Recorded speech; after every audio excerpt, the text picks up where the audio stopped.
What's up, savages? It's been a long time, a very, very long time since I've done a video. I've been to the mountains, celebrated New Year's, and then we just got back from Philly, where there was a snowstorm, there's a bunch of crazy shit. Before I jump into today's video, I just want to say one thing. Emergency is your friend, okay? What this is 1,000 milligrams of vitamin C. Bring this with you when you travel to events, and you will never, ever get sick. I always bring it with me. I never get sick. You don't have to worry about the post-tournament illness. Now, anyways, let's begin. What's up, everybody? Welcome to Gandhi's Thoughts. I am Gandhi, and today I am going to be talking about the Optic roster change. Now, a lot of people, there's been a lot of whirlwind of shit just basically going on, right? And, of course, I wanted to do a UMG recap video, but I'm going to be doing a live show with Mr. X about that. We're going to talk about bullshit, blah, blah, blah.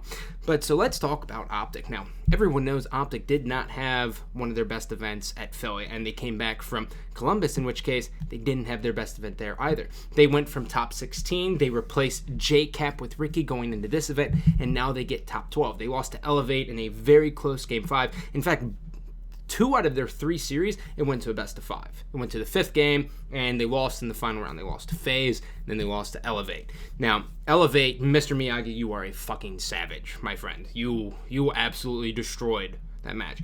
But so, anyways, there was a team change that was bound to happen. So, what happens is Big Timer was going to be retiring. Everyone knew that going into it. And then, next thing you know, Scumpy ends up leaving the team to join Envious, which I will be talking about tomorrow. I'm going to do basically a whole thing with that. So now, Nadeshot finds himself needing 2 teammates. So the first person they tweet out they grabbed is actually Clayster. Now, Clayster, this was a shock to me, because when I was talking to Clayster Sunday night, I was sitting there and I was talking to him, and he goes, I was like, so you're going to join Optic, huh? And he goes, no, 95%. I'm basically staying with TK. I don't really see any reason why I would join Optic. We got second place. We had a hell of a losers bracket run. I think, if we cut away that losers bracket run, we'd give Complexity a damn good shot for the money. So, okay, cool. Dap up, high fives, moving forward. All right? Next day comes, I tweet out at like 1 o'clock. I'm like, 100% Complexity, Curse Las Vegas, and TK will not be making a team change. What the fuck happens? Clayster goes, sayonara.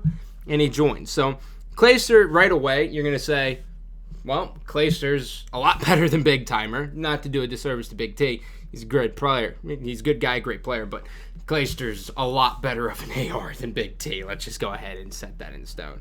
So now it is Nadeshot, Ricky, and Clayster. Clayster's going to bring a lot to this team. He's going to bring a lot of hype. Scump, when he was on the team before he parted, when Scump was hype, the team did very well. So it's going to be interesting to see how hype Clayster is able to get Nadeshot and Ricky. And so now we're looking around and we're looking for a 4th. Optic is looking for this 4th. And I'm sitting there and I go, okay, Ricky, I could see Embos, right? I could see them probably picking up Embos. And that's really the only player I thought, just because, Ricky and Embos back on Unite, they had some chemistry together. And they always, they seem to do well as a duo. And the reason I didn't think of anyone from Curse Las Vegas is simply because Curse Las Vegas has contracts. And on top of that, Parasite loves Curse. Like, he loves his team. I mean, Sunday night, he basically jeopardized having fun to take care of Nameless. Nameless got super fucking sick because he didn't have emergency. And, he was just sitting there and he's basically catering to him. So I was like, wow, I really do not see any way that Parasite would be joining. Boy, was I fucking wrong. So it gets tweeted out. Parasite joins Optic. And I'm like, what the fuck? And right away, I feel bad for the guys of Curse Las Vegas. Blev Dog, hell of a manager. Excellent guy. He really took care of these guys the entire time, and he still is. And I don't know what's going to happen to Curse. I mean, they have that Las Vegas team house waiting to, just dump money into. And there goes Parasite. Parasite was the biggest player on that team, right? Like, sure, Killa, Miracles, and Nameless are all big, but I mean, Parasite's like double their followers, and he always has consistently between like 1,000 and like 5,000 viewers. So that was really, really, really big for Curse Las Vegas. But anyways, so he joins, right? So that is the roster, and I sat back and I go, wow, did not fucking see that coming.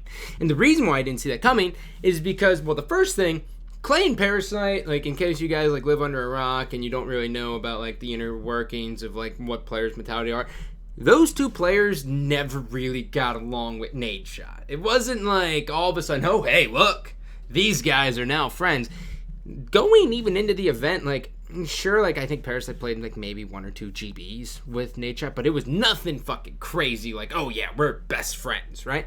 Never any of that. So it really, really took me off guard. So now that's their roster. So, you know, it is what it is. So now I'm going to bring it all the way back, and I'm going to talk about this team as a whole. Now, right away, a lot of people are going to say, why do you think he made that team change? And I'm going to say, well, anyone who is not Complexity, their second option, if they want to be acquired, is going to be Optic. Optic, you know, it's called the Green Wall, and it's not necessarily for the fans, and it's not for anything. I don't know why I have earbuds in. I always do this every time. It's not because of the fans.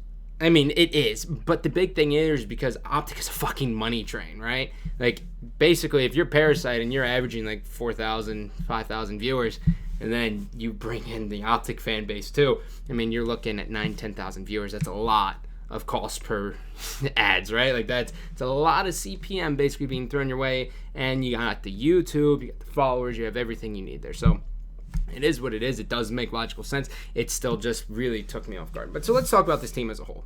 Now, right away, I'm going to be the dick. Okay? I've never not said what I wanted to say, and I know I'm going to get flamed for it, but this Optic roster, okay, yes, they are leaps and bounds better than what they were before. And when you look at it, that's pretty simple. To me, I mean, Parasite, he's basically the same as Scumpy, but Scumpy wasn't happy, right? Scumpy was not happy on Optic, so he didn't put in the time that he needed to in order to win. So basically, Parasite at the time is better than Scumpy, period. And you can compare that to even places. Now, will Scumpy be better at the next event? I think so. That's for the next video. So you're replacing a player a little bit more dedicated onto Optic, and that's going to be a sub player. Instantly, Parasite's going to bring a lot to the team. He has a very unique understanding of the game. His like weakness is kind of blitz. Like, I still think he doesn't fully understand the concept, but that's neither here nor there. He's basically going to be a better sub. Then you have fucking Clayster. And I've already said it once, Clayster literally blows Big T out of the water in regards of skill. And, you know, well, I'm not trying to be a dick to you or anything, but Clayster's probably the second best, if not... You could probably argue that Clayster may be one of the best ARs in the game. And I think everyone widely accepts that. So now, you find yourself with this team. Is this team going to win an event? No. Not yet. Absolutely not. You know, you're talking about Gfinity 3 now. I don't see this roster winning G3. I really don't know if they'll... I mean, will they be getting top 12s? No.